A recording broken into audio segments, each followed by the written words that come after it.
Welcome to the Be a Human in Business show with your hosts, Tracy Borreson, founder and personal branding coach at TLB Coaching and Events, Tara Argo, founder and relationship strategist at Argo Operations, Tawana Taylor, founder and project management consultant at Bootstrap Dreams, Debbie Aquara, founder and principal consultant at Niche Customer Experience Consulting Firm.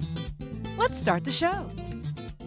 All right, everybody, welcome back to another episode of the Be a Human in Business show. We are so excited to have a very special guest with us today, Dr. Kevin Sansberry.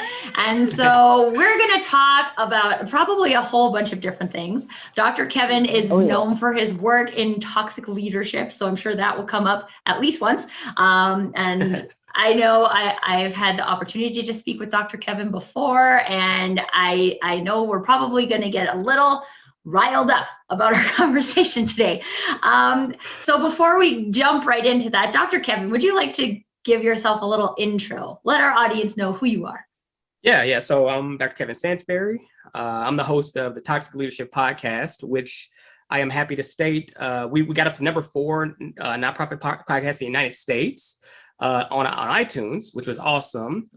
Went to about 19, feeling a little discouraged. Then I woke up this morning and we're at number 6 again. So I'm like, all right, so we're making headway. And, part of my work came from, my original studies in psychology. I really fell in love with something called abnormal psychology. And I started doing a lot of study and writing about aberrant behavior and just to be honest, serial killers. I really enjoyed studying the human mind at the extreme, right? And so I studied serial killers, and I also studied top peak performers, savants, geniuses, and things like that in different industries. So I actually went extreme on both ends, which was really fun. I got kind of creeped out and was like, you know what? No, it's kind of hard to do research at night about serial killers because then it's like midnight, 2 a.m, and I'm a night owl. So then I'm like, oh, I'm freaking myself out. But I pivoted, and I'll just tell you, today, I actually study the exact same behaviors, except I do it in the workplace context. So a lot of these narcissistic behaviors, corporate psychopathy, Machiavellianism, I do a lot of that research now and actively operate as a practitioner and consultant for firms across the country.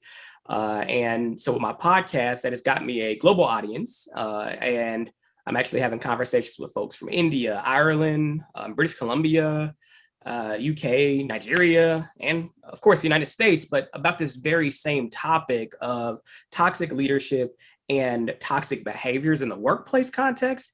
And I want to specify, when I say the word toxic, I'm not calling people toxic. I'm really identifying behaviors that evoke, harm and perpetuate harm onto people, unknowingly or knowingly. And so I'm not making morality judgments about folks. I'm just calling it what it is based on what we see. I think that's so good. And I think there's there's lots of important pieces in there, but something that really resonated with me is this concept of behavior being separate from the human, right? Yes. So there is human and being human. We talk about being human on the show, morality, and then there's behavior. And there's so many different inputs that go into behavior. So Dr. Kevin, can you share a little bit more with us about that? Yeah. One thing about the human and about behavior that I found in my research, I'll tell you a quote that I like to say: all behavior makes perfect sense. And so as I think about that, you think about those who maybe have toxic behaviors or a toxic impact in a workplace setting. To be frank, you might have a micromanager, for example. That behavior that they are doing makes perfect sense to them, right? Even if they're doing it on purpose, it makes perfect sense to them, right? So I always like to separate out a person's behavior from the person, because that allows us to actually see the human. If we begin to say, okay, you are toxic as a person versus you're exhibiting toxic behaviors, we start to dehumanize them. And that's actually the complete opposite of what you want. If you say you want to value humanity, you want to value people for who they are, You can't do that and at the same time dehumanize people because of harm perpetuated. And that's hard to think about if you are getting harmed. That's hard to think about if you are having harm perpetuated on you. But at the end of the day, you don't want to perpetuate things that are done to you towards other people just because it's done to you. You don't fight fire with fire. You really fight fire with water. And so we have to be able to look at, if we say we value humanity, we have to value humanity. I think this is so great. It's making me think of a peer review that I got once in my corporate career that said that I was poison. What do you do with that? But this is what I mean. Like, this is not I can't actually do anything with that. And I don't understand what it means. It probably means something different to you than it means to me. I don't. So I love this concept of separating the person from the behavior, even if this is like something that you're doing, behavior that you're taking is poisoning our relationship, or this is how I am seeing that. It gives somebody that out to say like, oh, I have the ability to change my behavior, and I need to see things a little bit differently in order to do that. But that's growth-minded people versus not growth-minded people, I suppose. Sure, and there are reasons for the behaviors to manifest, right? It can be environmental. They could have had a past trauma, right? So like there was So we have to, and that's something we don't empathize if somebody, made us angry or whatever, or, we can't empathize with them. But the way I do my work, I root it in being compassionate. I root it in empathy. I root it in trying to find that common ground. But that's not saying we are accepting of harm being perpetuated. It's the way we address the harm is we have to start first with compassion, because if we don't, we're going to turn into the toxic one, right? And that's how toxicity, you know what I mean? So toxicity spreads, and that's how toxicity becomes generational in organizational structure. That's how toxicity becomes generational in familiar structure. That's how toxicity becomes generational in society, is if we perpetuate toxicity because we've been harmed. It takes us or whomever to make that decision to not counteract toxicity with toxicity. That's how you stop the cycle. That's how you break that cycle. So a shout out to our Debbie, who is missing today from today's recording. Debbie, we miss you. We do miss you. Debbie often says people are only as human as their experiences. And what you are saying, Dr. Kevin, and bringing the science into it, the fact about it, that's so true, because a lot of people are only responding, or as I like to say, response able to what they are aware of, to what has happened around them, to what they can process, and they're only processing it under the level of understanding that they have, right? Whether it's right, whether it's wrong, whether it's true, whether it's false, it's their understanding. And so that's the only place that they can function. And so when we do what you're talking about, starting with compassion and separating a person's behavior from the person so that we can see the human, that really does cause us to approach it in a very, in a way that, like you said, like, I can't do anything with that. We can do something about it when we approach it from that angle, whether it's just self-reflect, right? Or try to approach the person in a way that brings down the defense, not causes it to go from, like you said, a fire into an explosion. It gives us a tool so that we can figure out, is there something that we can do to help, like you said, water, so to diffuse the situation or help de-escalate the person or be corrected ourselves, right? Because it's not always this, right? Sometimes or oftentimes it's this. So I love this approach, this awareness that you're giving us today. And another option is you make an active choice to get out of the situation too. You can, right? Like I always want to say, no one is stuck. That is like the hardest concept for humans to grasp is I am stuck in this relationship. I am stuck in this job. I am stuck in this family. I am stuck in this situation.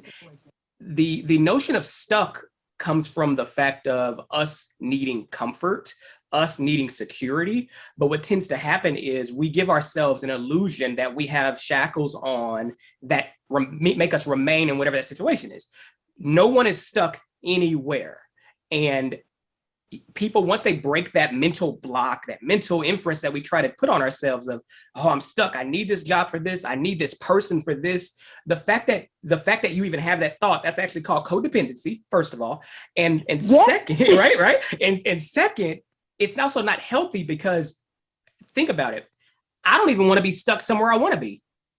Right? Like I don't want to be stuck anywhere, even if I want to be there, So it's that notion. We have to be able to break that mental chain, because that fourth option of breaking away is probably a better option in some cases. And breaking away and leaving the situation does not mean you cannot be compassionate. You can be compassionate and leave at the same time. You can hold those. You say that truths, again. right? You can be compassionate and leave at the same time. And so as we think about these toxic interactions, whether they're at work or in relationships or whatever, if you being in the environment or the situation is causing you anguish and mental health issue, and it's really impacting your well-being as a person, that distance from whatever the stimuli is necessary, because that might also help you become more compassionate too, because you're like, look, I can now hold that, So I don't want people to feel like, okay, I got to figure out tactics to like tolerate or tactics to like mitigate. Sometimes you have to escape. If I'm finding a rhyming thing, Walk away. Walk away. Yeah, But that is definitely necessary at times. And I don't want to, like, a lot of times, especially in America, we walk around with this air of perfection. And we're like, if I walk away from something, I am a failure. We got to get over that crap. There's not a lot of daylight hours here in this life. And you have to think about this, right? This is great. Right? And you got to think about, just because my heart is beating, am I really living? And we have to really think about what is say that living. again. That's just so because my heart really is beating, am I really living? And we have to be really open and honest about ourselves, about what we call living and how we define that.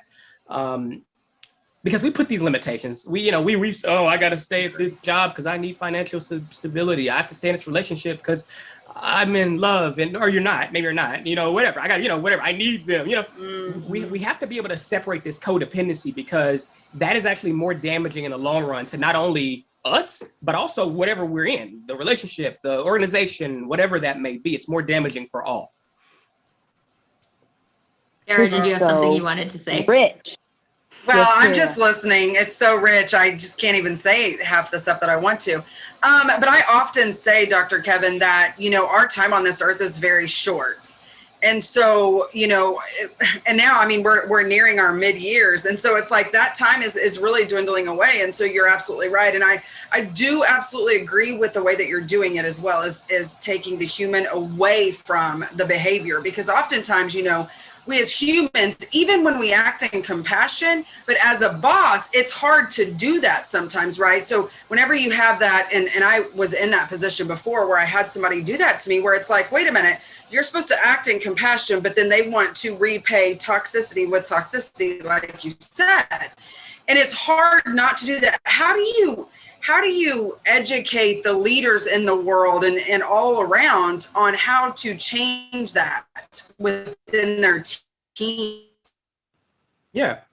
So look at how to change that. I mean, that's a natural response. I'm gonna just be honest. Like, you see it on the playground. Somebody kicks sand on your shoes, you're gonna kick sand on their shoes. Like, people reciprocate what they get. Like, eye for an eye quote came from that. And the real quote is, if eye for an eye, you have a blind world or something like that.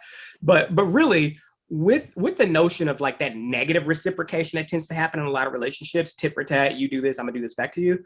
One thing we have to realize, and this is something I teach, and I'm actually starting to write a book this summer on this I have a whole theory. I got a lot of stuff coming, so be on the lookout. But with that being said, we have to be able to position ourselves and ask ourselves a question: how do we want to show up?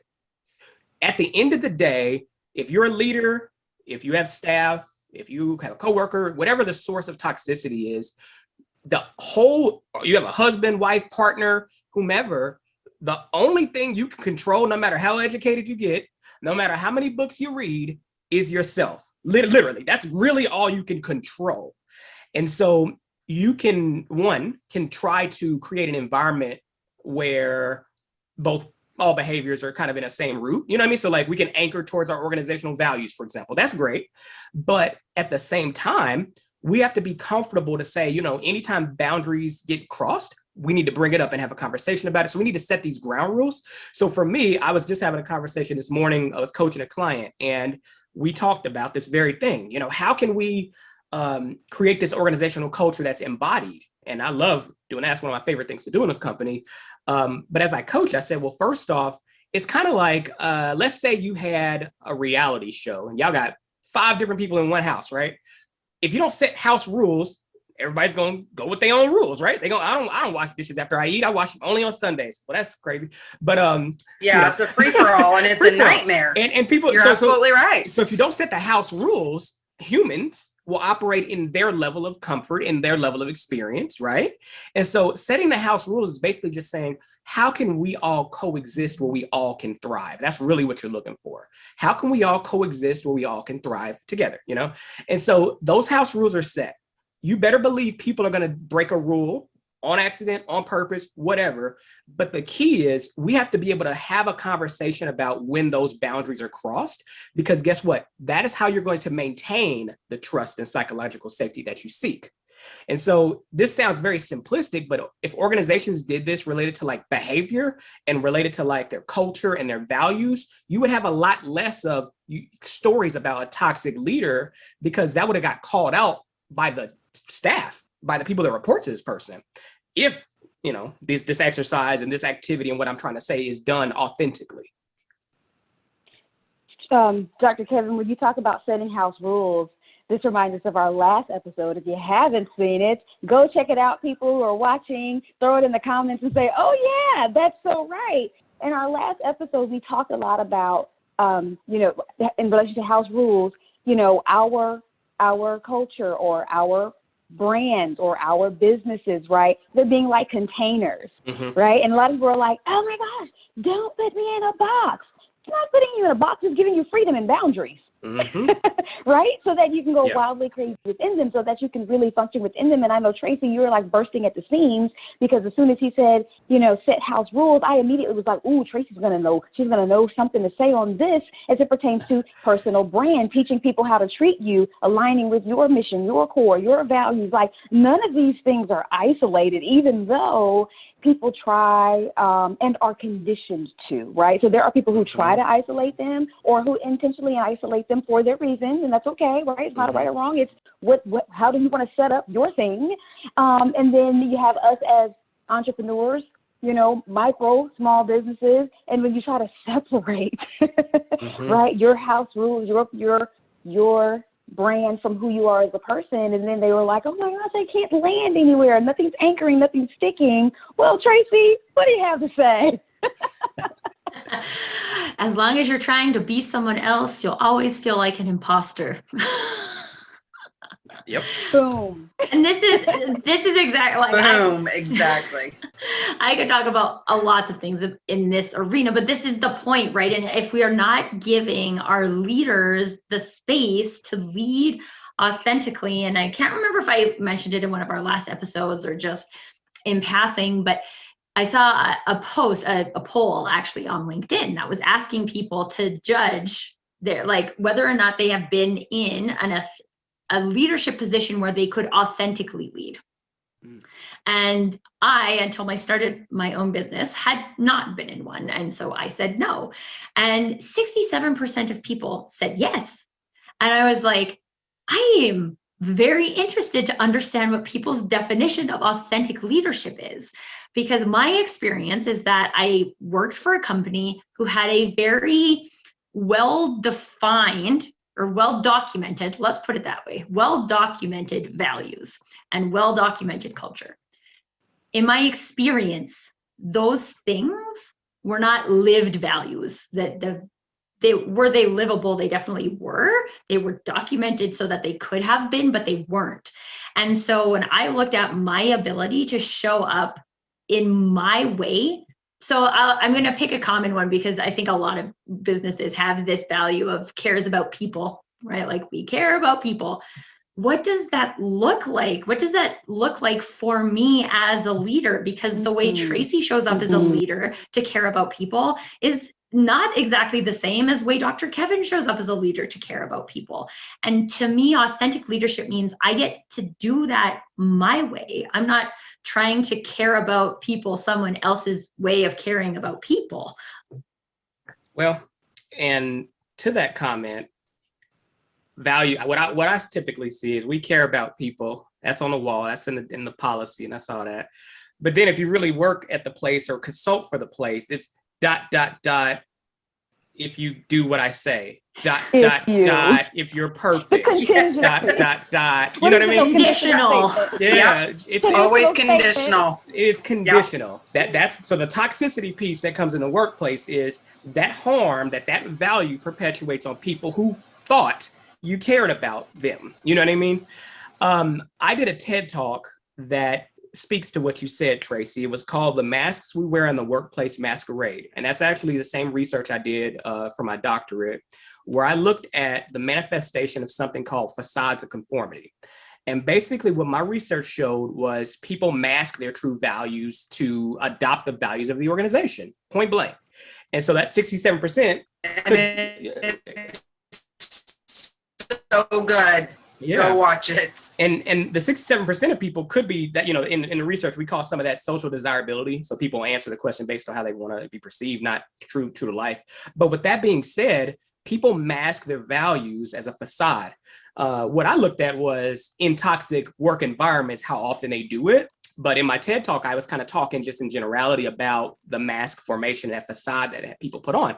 And so with that being said, we have to be mindful of truly, are we showing up authentically, or are we showing up how we've been conditioned to show up?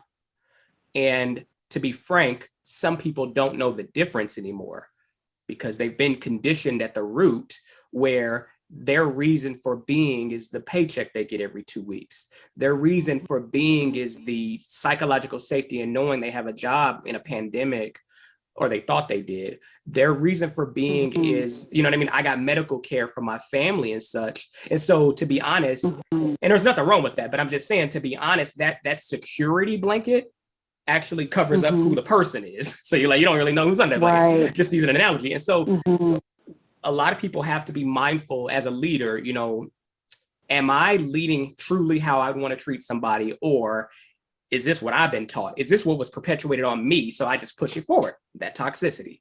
And so I have my heart for micromanagers. I have my heart for people who are tyrants. Like, I want to support, I want to provide environments where that behavior can be rectified, where that can be mitigated. But we have to also understand that, you know, at the same time, that behavior is not for the thriving folks. You know, that's not a thriving thing, you know, so.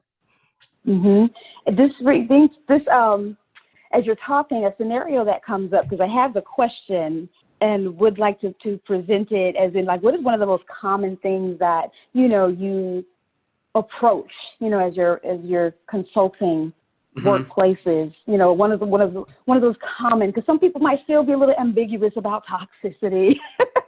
So we can kind of give them a scenario. But what comes to mind, as I do virtual matchmaking for entrepreneurs in my business, I come across so many amazing professionals across the world. And recently, I was having a conversation with a young lady, and, you know, as we are living a very unique life right now, everything is hybrid. Our workplaces are no longer compartmentalized from our family lives.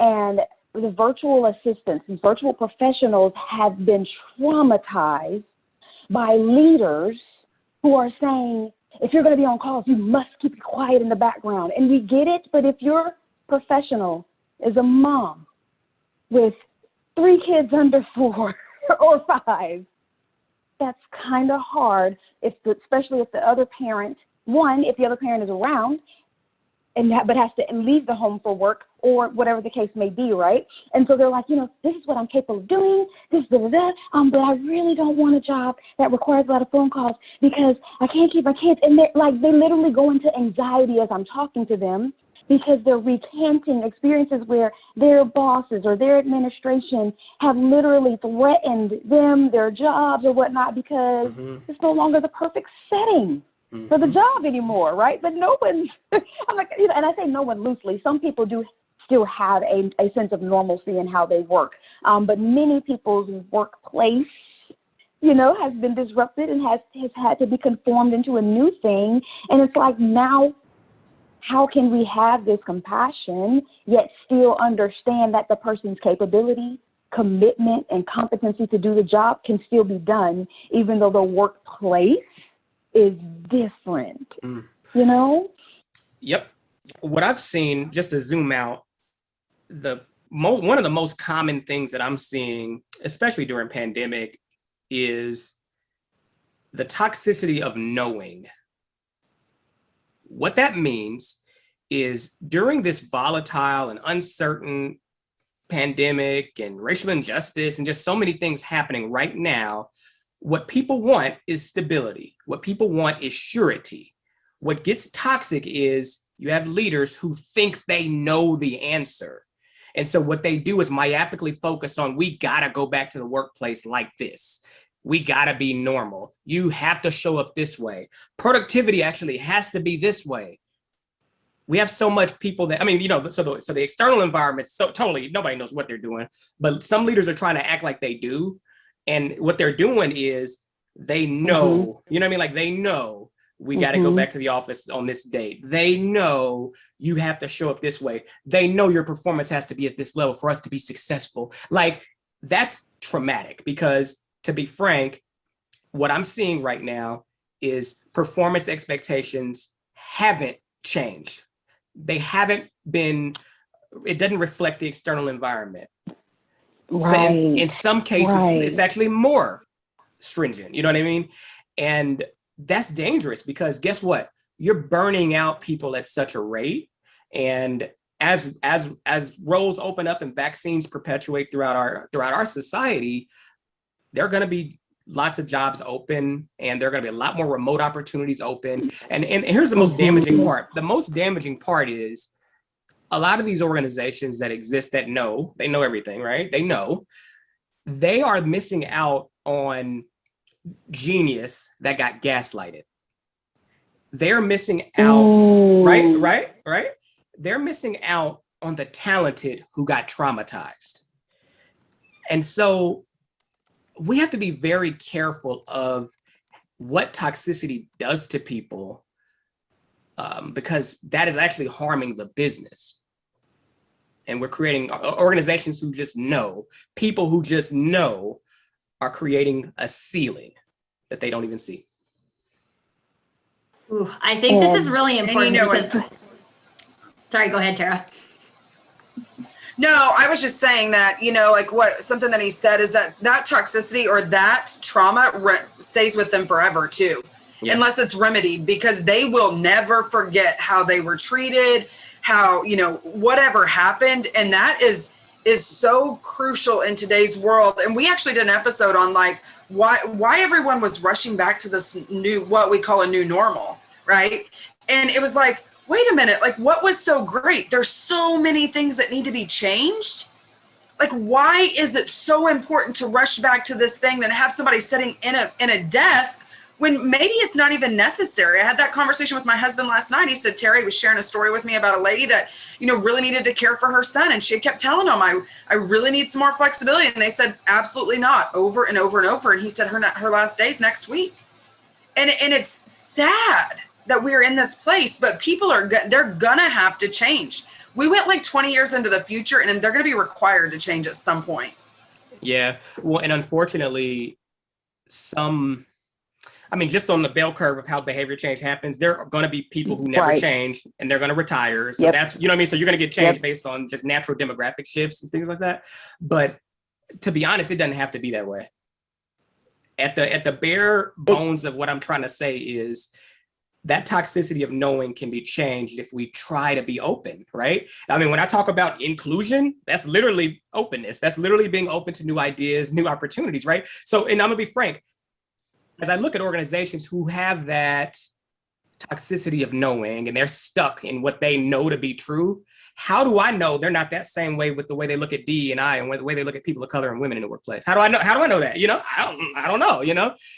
And so if you think about because here's the thing, behavior is generalizable a lot of times. And so sometimes, you know, they you know what they say, like, if someone treats you this way here, they must treat you. If they gossip to you, they must be gossiping about you. That's you should know that, you know. And so what I'm saying about right. So what I'm saying about generalizable, what I mean is, if we're myopically so intractable to like shift our way of thinking related to like return to work, I probably would guess your DE&I strategies are probably kind of surface level too. They're probably not, you know, you don't want to push the bounds. You want to stay safe. Like, I would make that assumption, and I'm doing that as a Black man for safety.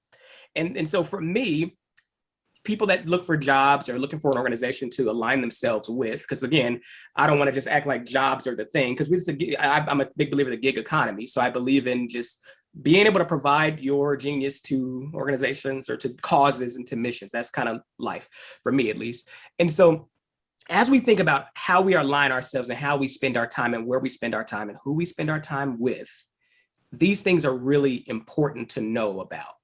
How are we treating people during COVID? How are we really talking about inclusion? How are we counteracting toxicity proactively? What pains me is I get hired by firms reactively, you know, and my hope is proactive behavior becomes the norm, right? Yeah. My hope is like the proactive behavior is more of the norm. You know, we want to prevent and counteract toxicity. You know, what does that look like? It's not only important, you know, toxic behavior is not important when you make the news. Toxic behavior is just uber important for the well-being of your people, point blank. Oh, I know we're going to wrap up Waterway, but I would really love to ask Dr. Kevin one more question, because one of the things that is resonating for me when I think about the toxicity of knowing and a culture that's based on that, it feels like it is in like the direct opposite of like a creative problem solving environment. And so I would love to know just your aspect on how that impacts creativity in the workplace as well. Well, I mean, actually what I'm espousing is really the exact what you should do in a creative problem solving environment. Because here's what it is. In a creative problem solving environment, why would I stop at what I know? Well, I need to find out what you know and what you know and what you know in this different industry. The most innovative ideas are not going to come from like, we just know everything, because if you knew everything, you wouldn't need innovation in the first place. So for me, I'm actually speaking to directly how we actually need to look at innovation, how we actually need to look at brainstorming. I can't tell you how many times I've seen, you know, you have this problem, you need a creative solution, right? And group starts brainstorming and everything kind of gets shut down because, oh, we can't do that. We can't do that. Well, guess what? That's actually not the definition of a brainstorm. You know, that's actually, let's throw all the ideas up and shoot down the ones that we can't do, that we don't like, that there's a reason why we can't do, you know what I mean? Like, shoot all that down and let's just, you know, let's get some generic solution that's a little bit more flexible. Like at the end of the day, we put ourselves under artificial time constraints a lot of times. And that makes us feel like we have, I mean, you know, and one of the worst things in decision-making is a lack of time. And so with creative problem solving, you know, I'm not talking of as Americans, because most of my research is domestic United States, but we in the US, from a behavioral standpoint in the workplace, we tend to, there's this thing called the burning platform, create a false sense of urgency. We tend to create a false sense of urgency on problem solving and on things, but we also do that in like how we do our own jobs. We also do that in how we set our performance metrics up for the next year. We just we try to do everything at once. We try to be everything for everybody. We don't spend enough time, at least in the workplace, actively and proactively reflecting and learning. And as Daniel Kahneman says, you know, thinking slow. That is actually beneficial when, you know, we're not the Homo sapiens fighting a saber-toothed tiger right now. We're talking about like paperwork, numbers, constituents, clients, people, stakeholders, whatever product. You need to, you know, there are some things you need to get done, but if we treat things as life or death, your body's actually building up that cortisol and the same stress response because your body doesn't know the difference. And so if we're treating, a performance measure as life or death, or a toxic work environment, it's feeling like life or death because everybody's like that. If that's our response, that's also our response. And so you have to take care of yourself. And so that's why, again, to wrap us back to the first part, that's why I said, don't be afraid of exiting that environment, whatever that may be, because if you compartmentalize in the brain, that is doing damage as well. And also to the great book, the body keeps score. So. Oh, so good. You want to wrap us up, This Tawana? is so good, Dr. Kevin. Thank you so much for joining us today. Absolutely. I appreciate being able to join with you all. Absolutely. So many golden nuggets, gems, insights, all the great things. Let us know in the comments what your key takeaway was. We're going to give you our show summary as we always do because we love you. So we're talking about toxic leadership today with Dr. Kevin Sansbury. Go check him out. His podcast is absolutely amazing. And some of the core things that we are walking away with today to help our humanity, okay? To address the harm, start with compassion. Start with compassion. You have an active choice. No one, Dr. Kevin, let us know. If you thought you were stuck today, no one is stuck. You can be compassionate and leave at the same time. Personally and professionally, good folks. Keep that one at heart. Just because your heart is beating, ask yourself, are you really living, right? There are opportunities that you can really show up and be creative. And like you said, why stop at what you know? One of the good ones Tracy threw in, as long as you're showing up as another person, you will always feel like an imposter. So in your leadership, right? In your leadership, whatever your workplace may look like, if you are not leading in a way that aligns with you, it won't fit, right? We talked about that on another episode. The suit didn't fit you anyway. Are you wearing your suit or are you wearing someone else's suit? Okay. Toxicity comes into the workplace when the value is thought but not lived. Let's not just be a poster on the wall, and let's make sure that we are really walking it out. And then we don't want to miss out on the talented because of the trauma. It doesn't have to happen. Be open. Keep your eyes, your ears, your mind, your compassion levels available so that you can really see the human, the people who are helping building your success. The last thing we really want to emphasize here is that working remotely doesn't mean less work. So be willing to assess your productivity demands, your KPIs, and where you can be flexible with people. How do you want to show up? We'd love to see your comments. We'd love to know how you reflect on that in the chat. Dr. Kevin, thank you so much. I mean, oh my gosh, there's so many more things that we could grasp, but you can always grab it in our episode. Thank y'all. Thank you so much. It was absolutely wonderful. Thank you, Dr. Kevin. And thank you all for watching us today. We would love to know what you thought of the show. If you like it and you want to learn more, subscribe. And until then, remember, be a human. Be a human. Be a human.